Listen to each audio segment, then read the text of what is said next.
Hello and welcome to the Keiwear Show, where we talk about life, love, and the pursuit of happiness. I'm your host, Keisha Mayo, and we have a great show for you on today. Today we have Bishop Richard Curtis Sr., who's the senior pastor of the Gospel Mission Ministries Incorporated. Welcome to the show, Bishop Curtis. Thank you so much for accepting my invitation, and please introduce yourself to my viewers. Bishop Richard Curtis. I'm the senior pastor of Gospel Mission Ministries in the Bronx, New York, 353 Beekman, actually 335 Beekman Avenue, Bronx, New York. It's right off the, Willis Avenue on 141st Street. So thank you for having me. Well, Bishop, I'm so grateful to have you on the show. I mean, this is going to be an awesome interview. I know you have, I looked at your bio and your bio was amazing. You have done so much throughout the years. And we're going to start with, where were you born and raised? Bronx, New York. Oh, so you was born and raised in the Bronx, New York. Boogie down Bronx, huh? Yeah, I was born and raised with they said the only borough that has the Bronx. Right. And how was your upbringing? Well, my upbringing was, I say it was really interesting. My mom was always a singer, a Christian. My father was on the other side of the fence for a long time, but I truly thank God mainly for my mother's influence, because that's what got me to where I am as far as ministry and music and things of that nature. Mm-hmm. So my mom, Rosa May Curtis, she, that was her married name, but she was Rosa May Willis because my mom was a singer with her sisters as well. So the Willis sisters. So they did a lot of things like that. So that's for the most part what kind of happened to me. Again, like I said, she was the influence as it relates to my ministry and just coming to church in general. So she was very influential in that regard. I had, let's say, I'm the seventh of 7 brothers and sisters, so I'm the last one, and unfortunately now it's just me and my older brother Mac, but I bless God. It was a full life, and some people has told me that I was a combination of all my brothers. I don't know, I can't see it like that, but hey. And I was gonna ask you, who was your inspiration growing up? So it sounds like your mom was your inspiration. Yeah, my mom was just the person that I could trust. You know what I'm saying? When you trust somebody's advice, because everything that she told me was true. She do this, do that, do this, do that. It worked out just as she said it. So she was that, I say, that God-fearing woman who really had a connection with God. That's what worked for me. Just for instance, there was a point where she said, "We're going to move."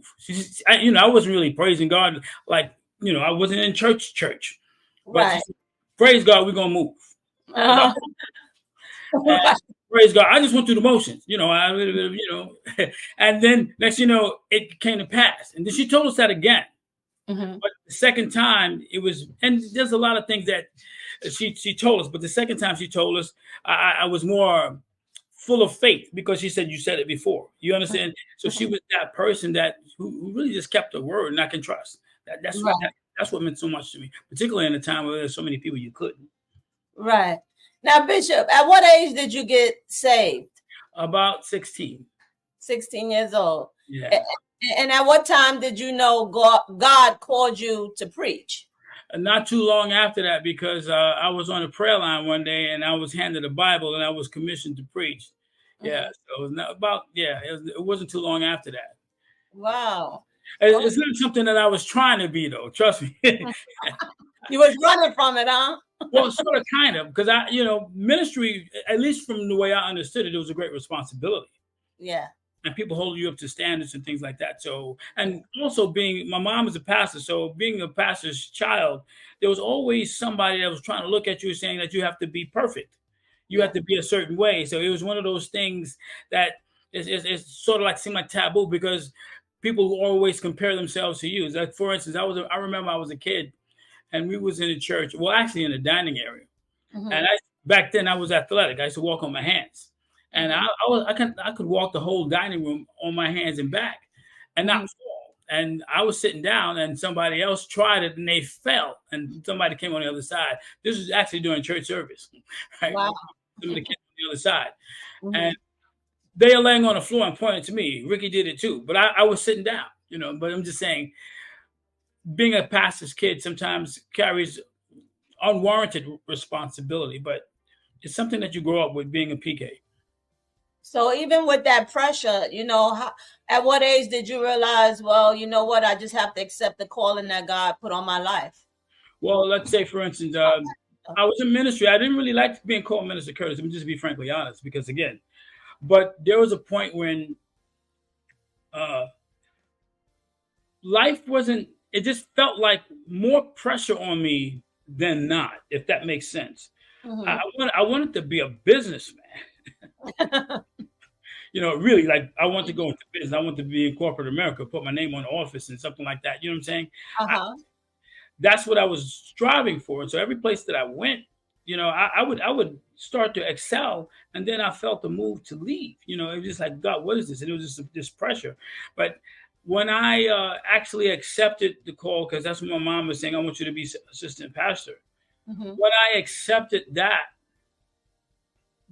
it seemed like a pressure or relief came over. And then in my mind, I said, gosh, I should have really conceded like a long time ago. Mm-hmm. So that's when I really felt the call, and I really felt like I really fully accepted, because I said, there's no way I can beat this, you know, if that makes sense. Right. It's like I gotta do this. I surrender. Yeah, and that was really what, like that song, I surrender all to Jesus, my blessed Savior. I surrender all. I gotta yield. I gotta give into. Right. And from then, it's been, you know, I've been doing this like about a good 30 years now, you know, as far as pastoring. Right. And now you're bishop. So how long have you been bishop? That's like since about 2006, because we started a ministry in Germany, and you know, I was handling that, so I was going back and forth from the United States to Germany as long as I had somebody there. And then, you know, the person that I had there, he left, so that kind of interfered with that. But nevertheless, this is what we were doing, you know, for a while. But I said since about 2006, that's when I was consecrated as bishop. That's awesome. And it's a blessing that your children and your wife, are there with you in ministry. They But have you they have have to tell my viewers what's the secret to a successful marriage? Because I mean, you and First Lady Bev, I mean, how long y'all been married? I think it's about 41 years now. Oh Yeah. my God. So what's the secret? Well, just staying together, not leaving. You know, because in my heart and my mind, I said I wasn't going to leave her. I mean, because we did have some hard times. I put her through some things, you know, as my wife would say, in our young marriage. But you know, she loved me enough to bear with it, you know. And I said I wasn't leaving her for anything. And then also I said I could. I just love my kids. I just love my family. It's just love. That's really the main ingredient. If you love them, you're gonna actually do what you have to do. Because I couldn't see myself. I couldn't actually bear to hear my kids crying for me if I left. Because there was some incidents where, let's say, if I came home and I was leaving out. Let's say one of my sons would grab my leg and he'll cry. I said I couldn't bear it. You know, it wasn't that I was leaving the house. You know, I was leaving home. I was abandoning him. I just had some place to go, Right. and he didn't want me to go without him. Mm-hmm. You know, so he would cry, Mm-hmm. and I couldn't. Me personally, as a father, I couldn't bear to hear that cry, because they felt like they were being abandoned. I said, nah, I couldn't deal with that. So I just decided. I said, I'm not going to go anywhere I can't take them. Right. And so their mother was good at, oh, your father can go outside. And they would, like I said, let's say when we lived upstairs, you know, I lived in, you know, a two-family house. So I said, if you get dressed, because they could be like in their shorts and their t-shirt. Mm-hmm. I said, if you can get dressed, by the time I get to the car, you can go with me. They clothes, you know, shirts, socks, sneakers, and they met me at the car, unbuttoned shirts and everything. But I just made it a thing that if wherever I go, I will take them. You know, Right. I also saw my family, not because people used to tell me this. You got to do something for yourself. But I always felt that my family was an extension of me, so it was me too. they, Mm-hmm. they were a part of me. So how can I just focus on me and not them? So that's the way. I wouldn't even like really eat someplace. If somebody invited me to eat, I said I can't eat unless I know my kids ate. You know what I'm saying? So Mm-hmm. I had to make that was just something that I had. Right. I can't even say where I got it from. It was just in something that was inherent. Mm-hmm. I wanted to make sure my family was covered, and I took care of them. And That's awesome, and I want to give a shout out to Lady Bev. I love you, Lady Bev. And I just wanted to ask you because I know you come from a musical family, musical background. How old were you when you started singing? And was it a pressure put on you to, you know, get into music and stuff like that, or is it something you wanted to do? actually, this my mom, she wanted me to start playing early, right, earlier than I did, Mm-hmm. and she tried to teach me, and I said, no, I can't do it. I just it was just an excuse not to do it. Mm-hmm. Later on, we should, back then when I was young, Jackson 5 and everybody was out. So I was able to sing all of Michael Jackson's tunes because my brothers would play to some degree. My brothers would play bass. One of them played saxophone. One played guitar. And so they used to have a band back in those days when bands were popular. They used to practice on a roof or in the basement of the build or the tenement building we lived in. I used to live on Barson Road, across the street from Rehoboth. Now, Oh.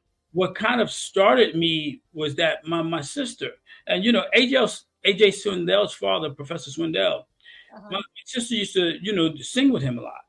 Oh, okay. She used to go over there. So I got introduced to him through my sister, Professor Swindell. Because my mom did this, because I wanted a bike. I was about maybe 12 at this time. Mm-hmm. I wanted a 10 speed because 10 speeds were hot back then. I wanted everybody. Right. So she told me this. She said, if I learn to play a song by Christmas, she'll get me my bike. So I said, bet. So my sister introduced me to Professor Swindell. I worked with him for about maybe like a year or so. Mhm. Uh, but then I stopped working with him, and then I just started practicing on my own. But I did get the bike, and I got it before Christmas. I got it by Thanksgiving. So Mhm. she said, if you play a song in church by Christmas, I'll get you the bike. And so I got it. And she made good of her promise. I don't know if you remember, on Third Avenue used to be an Alexander's. I remember that. Alexander's. I went down because I was on Boston where you could just take the bus straight down to Alexander's. I went. She gave me money. I got that bike and I rode it back home. So she made good of her promise.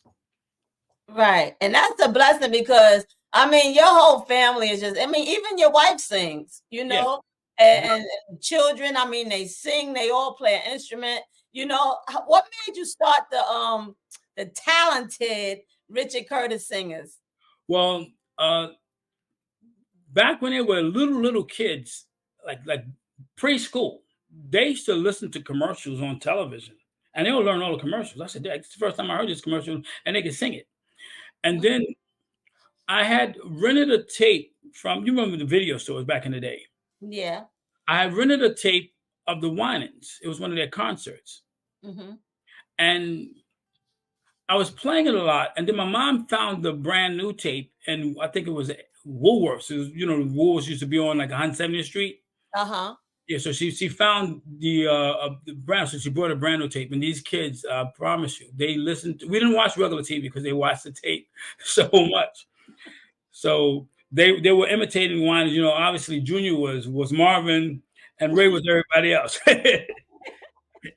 And you had the girls singing, but Ray and Junior, for the most part, they mastered. They could sing the tape blindfolded because they knew every part, every Wow. drop of the handkerchief, every wipe of the head. They couldn't pronounce all the words, but but they learned the entire tape, and they could sing it with their backs turned to because they knew it that well. And Mm-hmm. so I listened to him. I said, let me try just singing a song. Mm-hmm. We did it in unison. Then I said, let me try them in harmony. And then I did a two-part harmony. Then I said, let me try three. And it was like, that was it. And then, I said, my mom was always encouraging when it came to, boy, work with your kids. Boy, boys, boy, do, and boy, make sure they, so it was that. And from there, because Ray, I remember I got to sing it. The artist "Saved Today," covered by His Grace. I'm not sure. Saved today, saved today. I'm so. But anyway, Ray was about like two or three. He was singing "Saved Today." I don't know where Jesus found me. I'm so glad he did. This little dude. You know, Uh-huh. they started singing, and we just started going around and moving around, and like I said, I love my family, so that's what I did. Right. And Yeah. it's amazing because I mean, you had to, be so joyous just to see them at the Apollo and the things that they've accomplished, Oh yeah. has been a blessing. And I mean, I love the legacy that you're creating even now through your grandchildren Yeah. because they're like Lena and all of them all over again. Yeah. But how important is it to you, that your children, each generation continue this musical thing? Let me say this. I just counted an honor and a blessing because I said I couldn't really have imagined this would be my legacy years ago. I mean, you think some kids would probably stay in the church, but all of my kids are involved in church. You know what I'm Uh-huh. saying? And then their children are in church. And with that said, their children are now playing for their parents. I know. It's amazing. And they're doing it well. And to be frank, they haven't been really been playing that long, but God just like let's say like with Kim when she was younger, because she was the last one to really become a member of the Rich Curtis Singers, Mm-hmm. and she was the shy one. Right. Yeah, like a lot of people wouldn't even believe it. You hear her sing "Dear Jesus, I Love You," and I used to ask her to sing it. She said, oh, she did. Oh, every time I sing, she would say, "Oh." But this is what happened. She started, in this devotional service, I said, Kim, God just gave it to me. He said, if you start leading devotional service, he said, you're going to bless your voice. Mm-hmm. And then from that, you'll see her in a room learning songs, writing down the words of the songs, and just working on them. Mm-hmm. And she's like almost like the Michael Jackson of the group. And when they came on the show, because they was on the show, I talked to her about that. I mean, it's just amazing how God do things, and how she wasn't the right age to travel with them at one time, and now that she, got older, you're right. She's like the Michael Jackson. She said, I'm gonna go all out because she wanted it. She was hungry. You She gotta be wanted hungry to go for it. back. And I'm so proud of her with a CD that she has out now. And I Yeah. know the Curtis singers, y'all have CDs out as well. Tell the viewers about the CDs that you have. And I believe you wrote all the songs. Yeah, on the Pure Gold album, I did everything. Uh, Mm-hmm. on the gosh, what's the other? Gosh, what I'm thinking recently, like that single that we using her, "He's All I Need," Mm-hmm. and then, gosh, what's the title of the other album? I had them write too on the previous CD, not the the last single, but the previous CD. They had I had them write as well. Why? Because in this particular business, you gain more if you are a writer because you can get royalties from your songs if they're played on radio or television or anything of that nature. So I said I wanted them to understand the business side of singing and things of that nature because I said that's vitally important because you can write a song and if it's a hit, you can get paid for that for years. Mm-hmm. It's like if you look at Ray Parker, the guy who wrote Ghostbusters, Uh-huh. that song made him a millionaire. Wow. Yeah. So understanding writing and understanding publishing and things of that nature, and just how the business works. Mm-hmm. It and then also establishing your own, let's say, independent label because I find for them, I wanted them to write, do an independent label, own the publishing, because you can get so much more because you're not trying to, or if you sign with a company, you're not they're not trying to or you're not trying to recoup or they're not trying to recoup from you what they advanced you Mm-hmm. because you got a lot of singers that kind of go broke Right. because they get advanced and then they have to pay it back or Back. Right. exactly. So I wanted them to understand the business of music and how to really make a living because you can sell if you have like 100,000 albums sold and you're making all the money if Mm-hmm. you know what I'm saying Mm-hmm. and say if it's like 100,000 albums sold and you selling them for just $10, you know what I'm saying Yeah. 10,000 will make you a millionaire. Right. You just Right. have to just handle the expenses that you're incurring. But other than that, but if I was with a company that's just giving me like pennies on a dollar, Mm-hmm. you sell a million copies, you still not have it. You don't still got much. And then if they advance you something, then they're taking that back. So you kind of with that. So that's why a lot of artists are broke because they Right. didn't make the right deals. And sometimes people think that a contract is the greatest thing in the world. If the contract is not in your favor, if it's just one sided and it's going to benefit the record company or whoever giving you the contract, you have to read that stuff really well. So those are some of the things that I really encourage them to understand. Right. And Bishop, you remember when you used to teach me how to play the keyboard? Yes. And I learned that one song. I mean, I remember those times, and I know you also worked with the gospel music workshop, right? Yeah, I did some things with them. Yeah, used to the Bronx Manhattan district. Yeah, so I did some things with the gospel music workshop. But time and my time constraints have been somewhat of a hindrance to me because I've been working more in the church, particularly after COVID. Mm-hmm. I want to people stopped coming to church for a while because of COVID, and Right. everybody concerned about catching COVID. Right. So I had to really focus more on rebuilding the mission and the ministry Right. so that we can do more work moving forward. So I kind of we still go and we participate with the gospel music workshop, but not as heavily as I was in the past. Because I said I'm looking to build. I'm working with my grandchildren now. I've been teaching them. I'm teaching them from the guitars, the bass guitars, the drums, the keyboards, Right. and really teaching them how to play as a band. So that's what a lot of my time has been. In addition to doing that, I got back into the insurance industry and stuff. So my time is kind of Right. And what are you doing as far as insurance? What are well, you? I have been doing Medicare, doing life insurance, do annuities, because people need it. A lot of Mm-hmm. people don't realize they need insurance until somebody passes away. Right. So and to be frankly honest, insurance is one of the best ways to pass down wealth to a next generation. And how can somebody contact you if they wanted to learn more about getting insurance? Well, you can actually put my number. I can give you my cell 917-213-1774. Richard Curtis. You can just really contact me and we can work something out.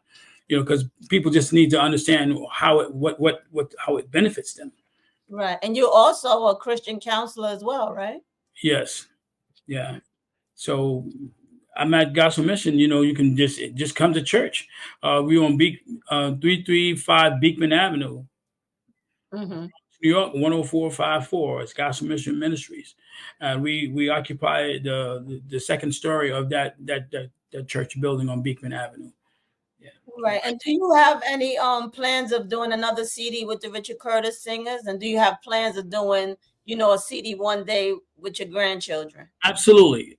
We've been planning to do another recording with the Richard Curtis singers soon, and then I definitely want to do. I'll probably do a musical album, instrumental with the grand band Mm-hmm. because they love to play. They just take stuff No, literally right out of my hand. I Yeah. see. And Bishop, now what mark do you want to make in life? Well, I just want to be somebody who, when it's all said and done, that I was glad I met him because he made my life better. Mm-hmm. You understand what I'm saying? Yes. God has blessed me with my family in church. He blessed me with my grandchildren in church. It's like, what else can I ask for? You understand what I'm saying? Uh-huh. But that when it's all said and done, that they will continue this legacy. Right. continue to live for God and to bless the lives of people, because that's really where it's all at. You know, money is fine and all that stuff, but money doesn't necessarily bring you happiness, because a lot of people that have a lot of money, they end their lives because something is wrong internally. But I pray and hope that when it's all said and done, that I've helped people improve their lives, not just spiritually, but naturally as well. And to be frankly honest, that's one of the areas that I'm really working diligently in church now, because some people have negative mindsets. Right. And just say, like, us as a community, we're killing each other. We're selling us products that will kill us. You know, you got a lot of fatherless homes and things of that nature. So, you know, statistically, you find that where there's no father in the home, the children generally go astray because it's tough for them. There's something that a father brings that a mother can't bring. Right.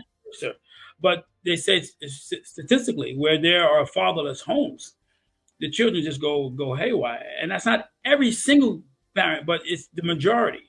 And so I'm hoping to get a revival of the men. And, you know, like at church, I said, we need some real men. Right. You know what I'm saying? And not bashing anybody. It's just a fact. This is how God made us, man and woman. So that we need men. Where boys would want to grow up to be men and girls grow up to be women. And you want to be in the home, want to be there for your families. Because I'm going to be frankly honest, it's a beautiful thing to have family that you love and love you back. And Bishop, I tell you, I'm so sorry. The time, we are over our time at this point. That means, you know what that means, right? I'm going to have to bring you back. Because you've been saying some good stuff. And you've been saying some stuff that people do need to hear. This has been such an awesome interview. Thank you so much, Bishop Curtis, for being my very special guest. Well, thank you all to my viewers who tuned in. I encourage you to come back next week for another episode of the Keiwear Show. You can follow me on all social media platforms and on the internet. My information will be listed on the screen, as well as Bishop Richard Curtis. His information will be listed on the screen. And listen, I just want to let y'all all know that Keiwear is the key to knowledge. God bless you. The brand man. Yeah.